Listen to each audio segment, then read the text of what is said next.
Lai izveidotu mainīgās dabas kartes slāpeklim, dodies uz sadaļu mainīgās kartes.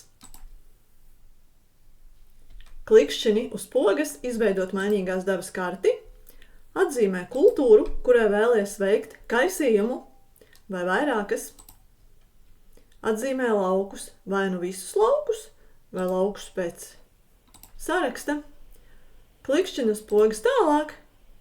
Šeit ir iespēja atzīmēt arī augu attīstības stadiju.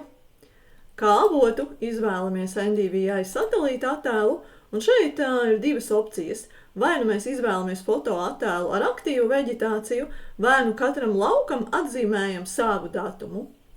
Tātad, piemēram, laukuma amoliņas var izvēlēties arī citu datumu, aprīļa, ja tas ir nepieciešams.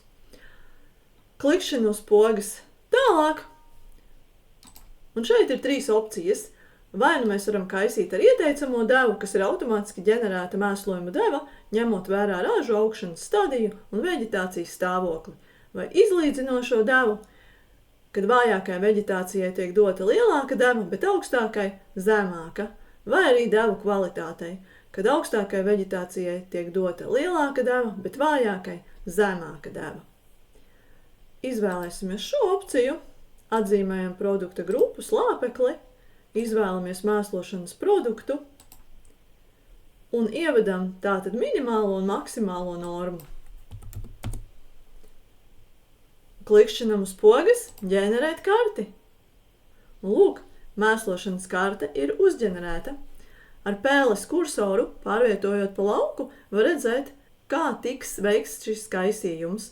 Tātad tur, kur ir tumšāk zils, tur ir pati lielākā deva, kur ir gaišāk zils, tur mazāka, un tur, kur ir sarkans, tur minerāla mēsla netiks kaisīti vispār.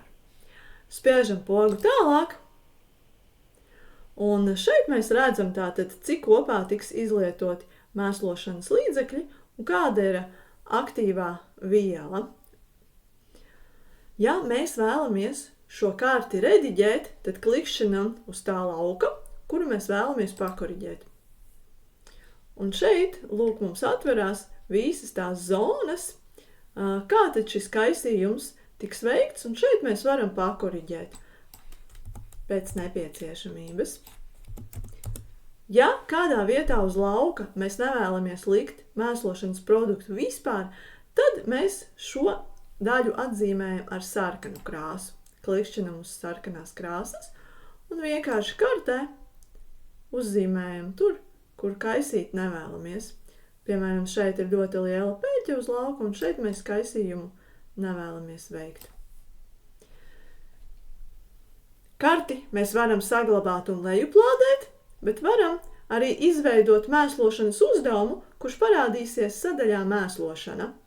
Es tātad vēlos izveidot arī uzdevumu. Spiežu izveidot un lejuplādēt. Izvēlos attiecīgo formātu, kāds ir mana kaisītāja terminālis. Ņemšu trimbulu un spiežu pogu lejuplādēt.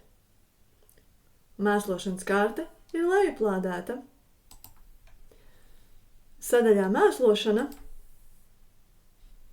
ir tātad ieplānots šis mēslošanas uzdevums. Kad viņš ir pabeigts, tad atzīmējam uzdevumu kā pabeigtu. Un sadaļā mainīgās kartes, šeit mēslošanas kartes vienmēr var aplūkot. Laukam amoliņi, laukam ziediņi.